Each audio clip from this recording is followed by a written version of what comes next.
Hi friends, welcome back to my channel కళా తులసి blogs. అందరూ బాగున్నారా? నేను చాలా బాగున్నాను. వినాయకుడి గుడిలో వార్షికోత్సవ సందర్భంగా గణపతికి హోమం చేస్తున్నారండి. హోమం అని తెలిసి వెళ్ళాను నేను హోమంలో పాల్గొనాలని. వచ్చిన భక్తులంతా ఇక్కడ హోమం అయిపోయింది, ఇంకా గణపతికి హారతిస్తున్నారు. ఇంకా విఘ్నేశ్వరి గుడికి వెళ్ళటం నేను ఫస్ట్ టైం అండి. ఇంకా హారతి ఇస్తుంటే గంట కొట్టేసి హారతి అద్దుకొని అలా దండం పెట్టుకొని ఇంకా ఇక్కడ హోమాన్ని మీరు కూడా చూసేయండి. హోమగుండం చుట్టూ 5 ప్రదక్షిణాలు చేసి హోమం జరిగేటప్పుడు ఇక్కడే ఉన్నాను. ఆ 1 అవర్ హోమం జరిగే 1 అవర్ ఇక్కడే ఉండి హోమంలో ఒడ్లు అవి ఇచ్చారు, అవి వేసి ఇంకా ప్రదక్షిణం చేసి దండం పెట్టుకున్నాము. 1 అవర్ దాకా హోమంలో పాల్గొన్న తర్వాత ఇంకా గణపతికి అభిషేకం చేసిన పంచామృతం ఇస్తున్నారు. పొద్దున్నే వచ్చి నాగమయ్య శిలలకి పసుపు రాసి బొట్లు పెట్టాం మేమే. ఇంకా అలా దండం పెట్టేసుకొని ఈ లోపల ఇక్కడ తెలిసినామా పలకరిస్తుంది. ఇక్కడ ఈ పద్మక్క, ఏం తులసి అసలు ఇంట్లో ఉండట్లేదు, ఈ రోజన్నా ఉంటావా, ఫోన్లు లిఫ్ట్ చేయట్లేదు, ఇంటికి వస్తే ఇంట్లో ఉండట్లేదు పార్లర్కని, ఈరోజన్నా ఉంటావా అని అడుగుతుంది. ఉంటా అక్క అని నవ్వుతున్నాను.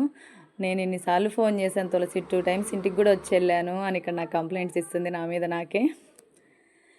ఇంకా అలా దండం పెట్టేసుకొని తీర్థ ప్రసాదాలు తీసుకొని ఇక్కడ హోమంలో బొట్టు పెట్టుకుంటున్నానండి. నేను బొట్టు పెట్టుకున్న తర్వాత మా హస్బెండ్కి కూడా బొట్టు పెడుతున్నా. మా హస్బెండ్ అంటే ఏం లేదండి, మంగళసూత్రాలకే. ఇంకా తర్వాత ఇక్కడ పులిహార దద్దోజనం పెట్టారు, అటుకులు బెల్లము ప్రసాదం పెట్టారు. ఇక్కడ సాయంత్రం అయితే హరే రామ హరే భజన చేస్తారంట అండి డైలీ ఈవినింగ్. నాకు తెలియదు, మా ఇంటి దగ్గర చిన్న పిల్లలు వెళ్తారు, వాళ్ళు చెప్పారు భజన జరిగిద్ది రా ఆంటీ అని. నన్ను 2 టైమ్స్ పిలిచారు, అందుకేనేమో ఇక్కడ అటుకులు ప్రసాదం పెడుతున్నారు. ఇంకా అటుకులు ప్రసాదం తీసుకున్న తర్వాత సాయంత్రం అయితే చాలా సందడిగా ఉంటుంది, చిన్నపిల్లలతోటి భజనలు చేస్తా. ఇంకా గుళ్ళో అలా ప్రశాంతంగా 2 నిమిషాలు కూర్చున్నాక ఇదిగోండి హోమం అయిపోయింది. హోమం అయిపోయాక ఇప్పుడు తీర్థ ప్రసాదాల కోసం లైన్లో నిలబడ్డాం.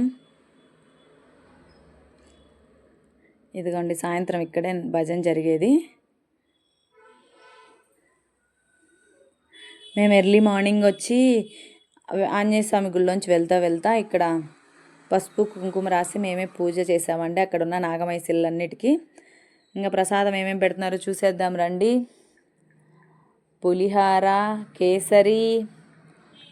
గుళ్ళో పులిహార ఎందుకో చాలా టేస్టీగా ఉంటుంది,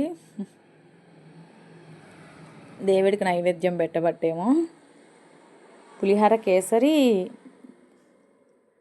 ఇంకేంటి బజ్జీ, దద్దోజనం పెట్టారు. ఇంకా హోమం చుట్టూ తిరిగి దండం పెట్టుకున్నాక పెట్టిన ప్రసాదాన్ని తినేసి ఇంక ఇంటికి బయలుదేరుతున్నాం. మా ఇంటి దగ్గర వెంకలక్ష్మి, కలిసి వెళ్ళాం కలిసి వస్తున్నాం.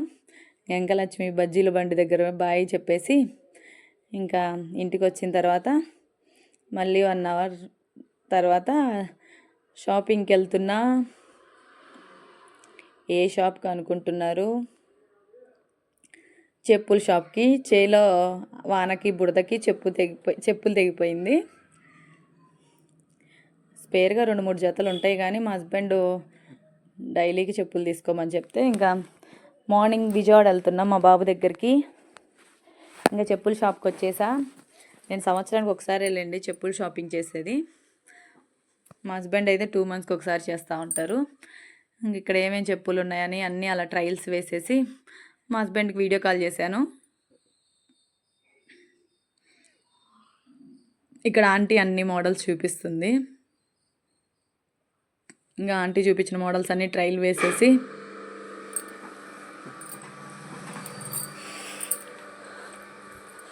మా హస్బెండ్కి వీడియో కాల్ చేసి చూపించాను, ఏ చెప్పులు బాగున్నాయో చూడని.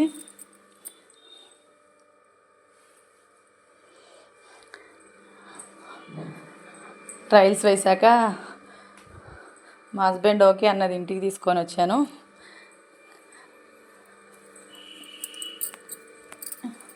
తీరా అది బిస్కెట్ అయింది, నెక్స్ట్ వీడియోలో చూపిస్తా. ఇంకా మా అమ్మ వాళ్ళు 2 months నుంచి బొరుగులు కావాలి మేము వచ్చినప్పుడల్లా కుదరట్లేదని చెప్తే ఇక్కడ బొరుగులు బట్టికి వచ్చాను. ఇదిగోండి మా హస్బెండ్ పేరు ఈ దర్గా పేరు కలిసేటట్టే పెట్టారు మా మామయ్య. ఇంకా ఎర్లీ మార్నింగ్ లేచి రైల్వే స్టేషన్కి వెళ్ళిపోయాం. 3 కల్లా తిరుపతి ఎక్స్ప్రెస్కి మా బాబు దగ్గరికని.